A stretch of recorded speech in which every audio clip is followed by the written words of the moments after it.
Hey everybody, welcome to Universal Man, where we turn your flight into fight so that you can master yourself and conquer your goals. My name is Mark Weppett, and I'm here to help you sharpen your masculine edge so that you can cut through the resistance that's holding you back from living on the front lines of life and being a man that you admire.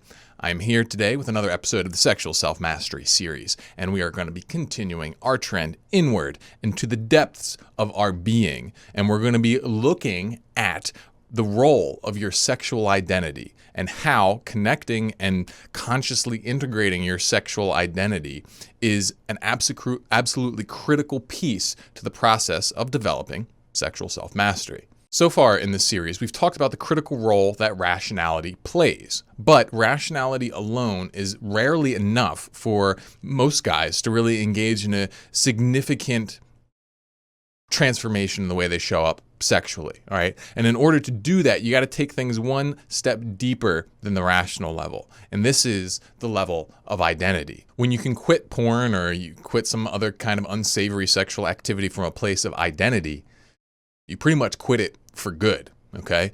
And this topic may not be for all of you. If you just started this journey, I don't know, this may be too deep for you. You may be better off checking out some of the other videos. But for those of you who've kind of hit a wall in your reboot or, just your personal transformation, this might be exactly what you need to take your process to the next level. Most guys struggle to quit porn because they aren't building the right habits to replace porn. If you want to learn the simple habit replacement system I've used to help thousands of men quit porn and develop self-mastery, then click the link in the description below and download my free Reboot Regimen guide. So let's start this conversation off by looking at why we need to take this process to the layer of identity and why we can't just keep operating on the rational level. I mean, we've talked about it a lot. It's like, all right, we get these emotional cravings. They're irrational. We just got to act rationally, right? Well, there's a problem here. And the problem is the equation in the moment that kind of plays out. All right. So if in the moment your emotional mind, it projects a bunch of status onto some sort of activity.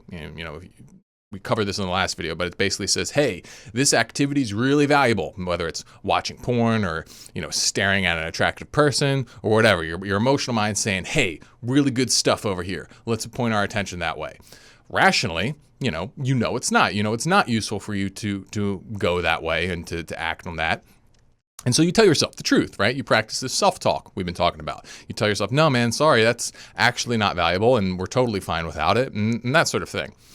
Now, this can get you a lot of success, but at a certain point, you might hit a wall. And the reason for this is because the rational gain, is always in the future, in this kind of stuff. With delayed gratification, there's a loss that you have to feel. And sometimes the sensation of that loss in the moment can just become incredibly profound and extremely difficult to continuously face, especially when that gain in the future can seem abstract or far away. And I'm not saying that this can't be done. Of course, you can make decisions from this place, but I know for me, and I know for a lot of other guys, it just wasn't enough to really make a permanent change. It was enough to maybe make consistent temporary changes, but I would always revert back. I would never quite completely break through that plateau and, arrive at the next level of operation. And I think a lot of this has to do with the fact that if you're just operating on a rational level,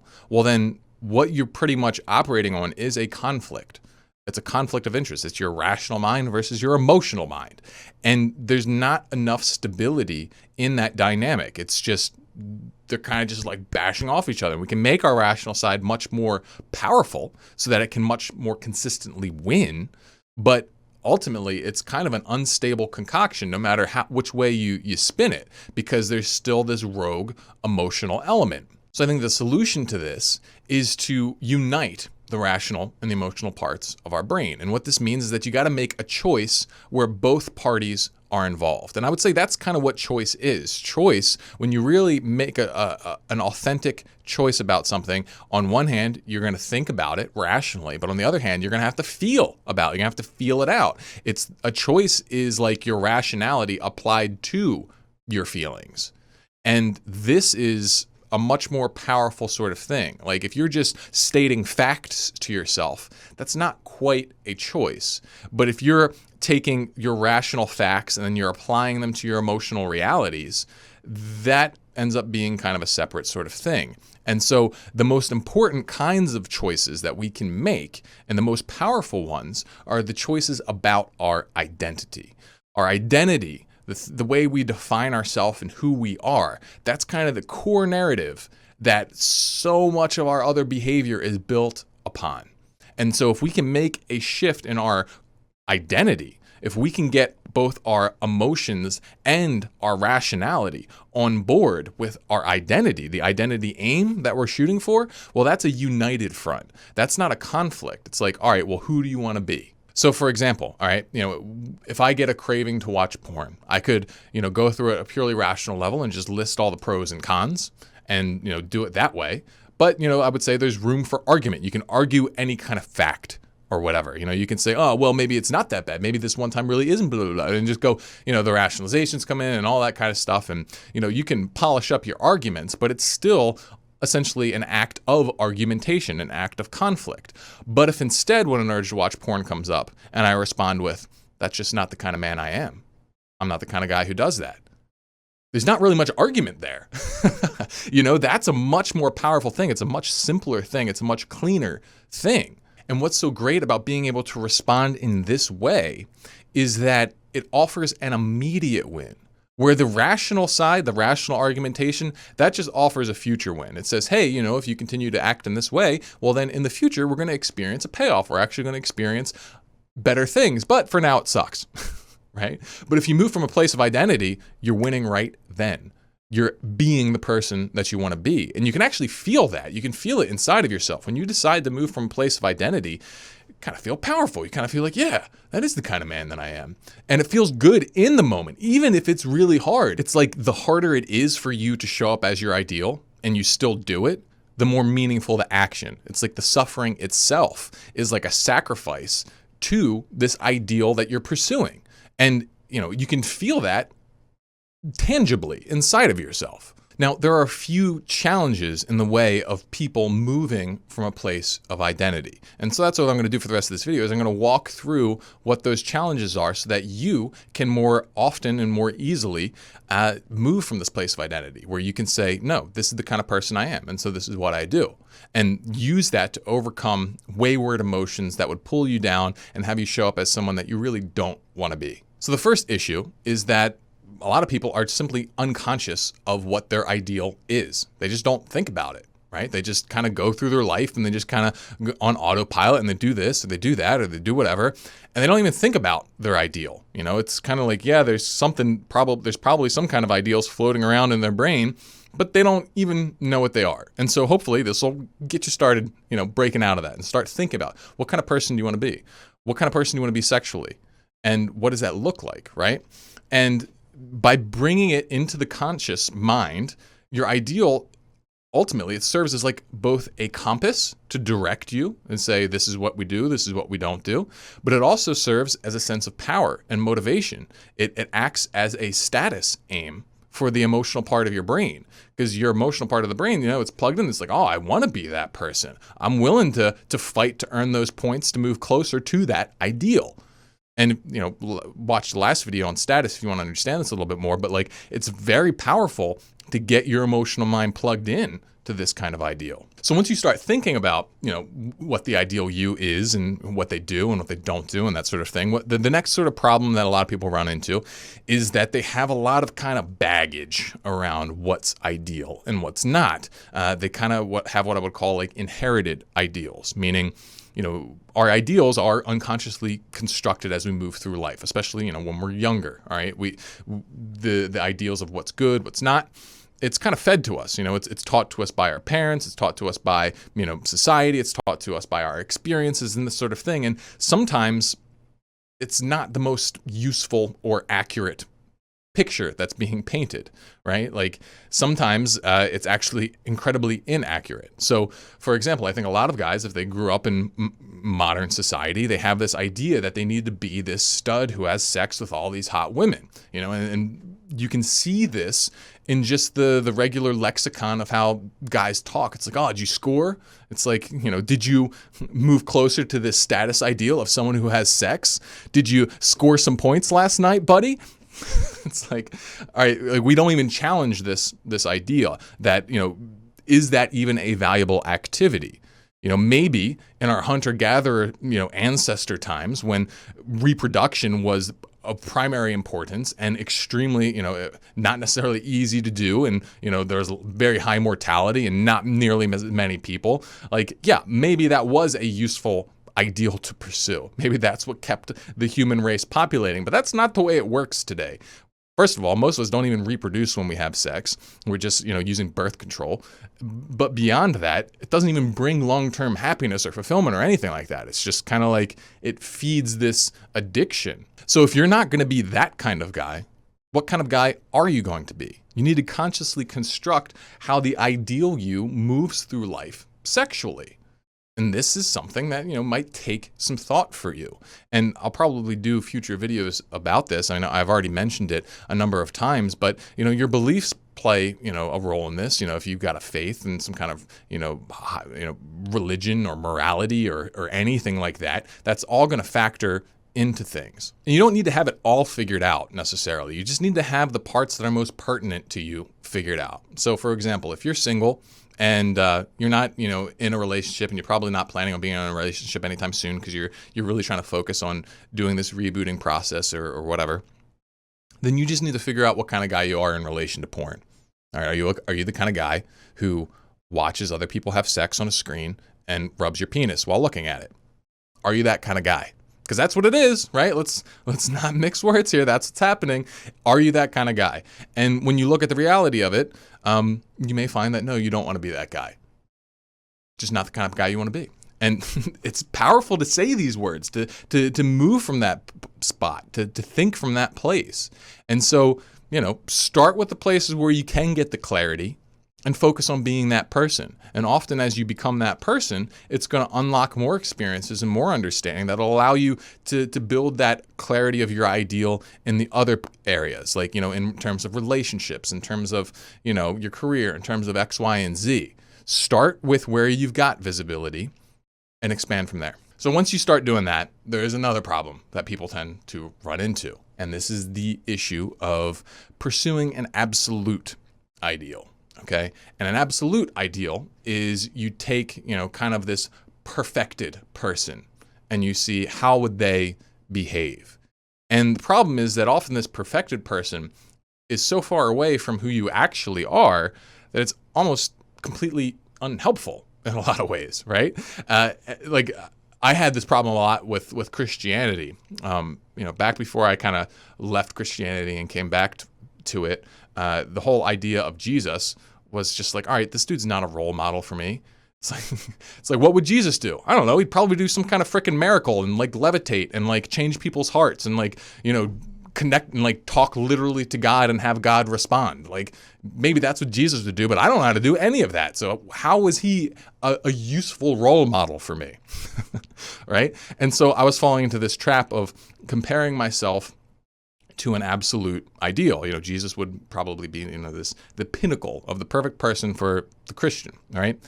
But what you want to do, if you want to be more practical about it, is that you need to pursue what I would call a circumstantial ideal.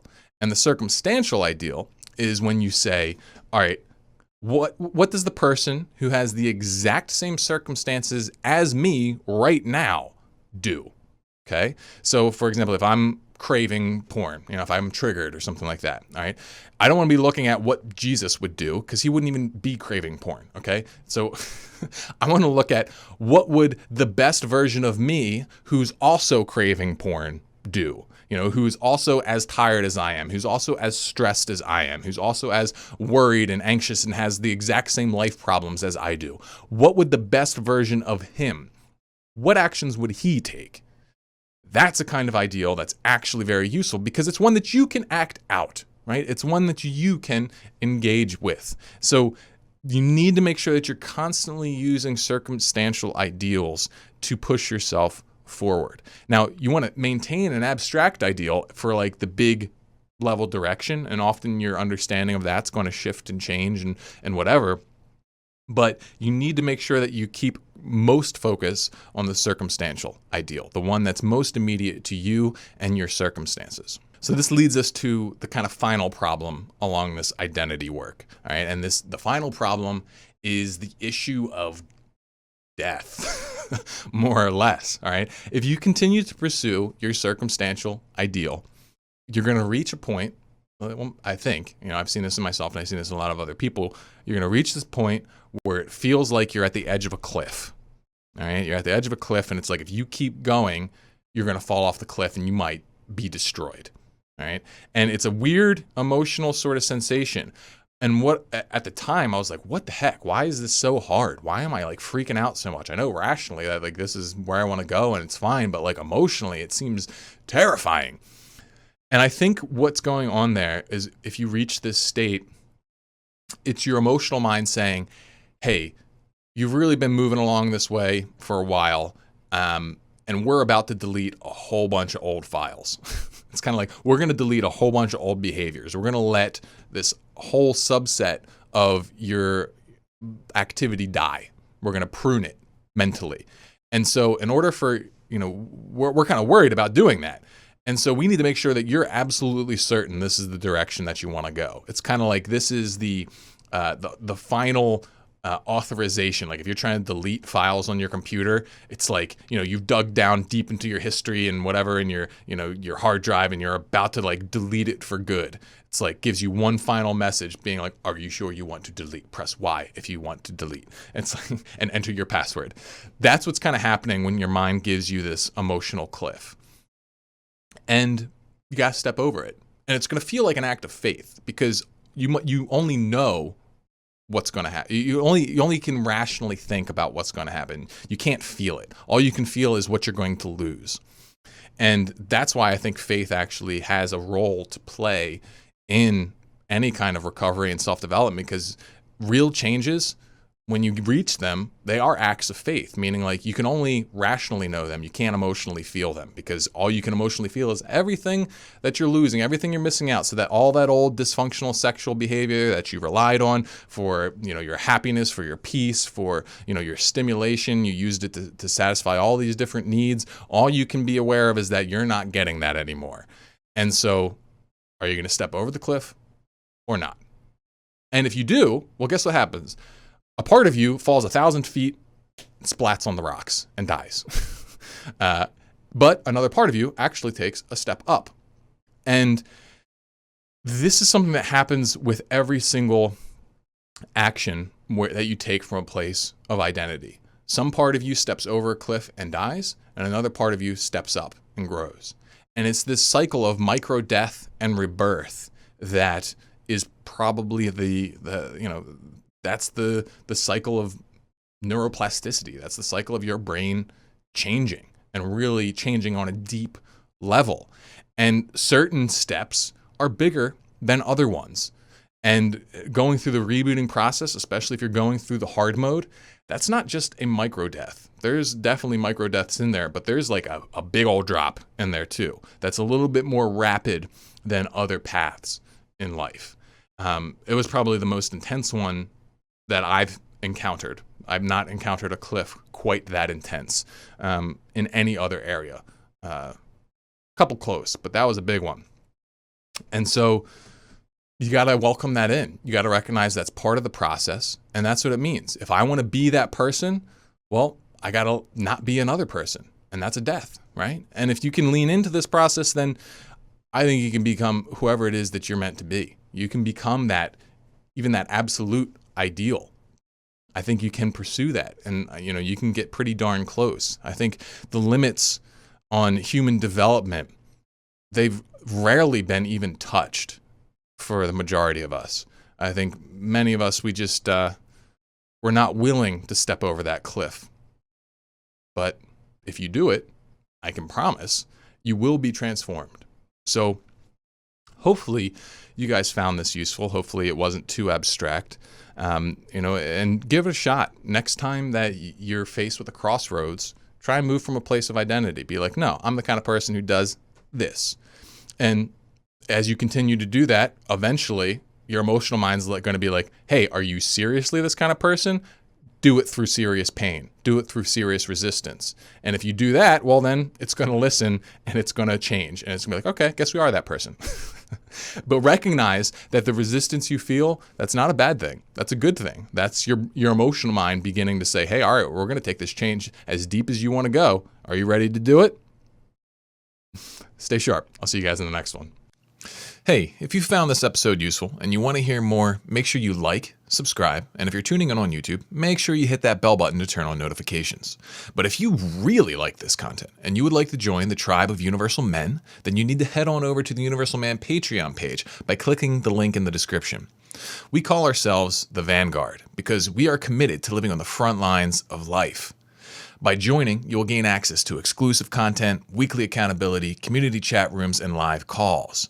Also, by joining the Vanguard, you become a part of my inner circle. Therefore, you get my prioritized attention. Most importantly, though, you'll be joining a crew of like-minded guys that can help support and inspire you on your journey of masculine self-mastery. So click the link below and sign up today.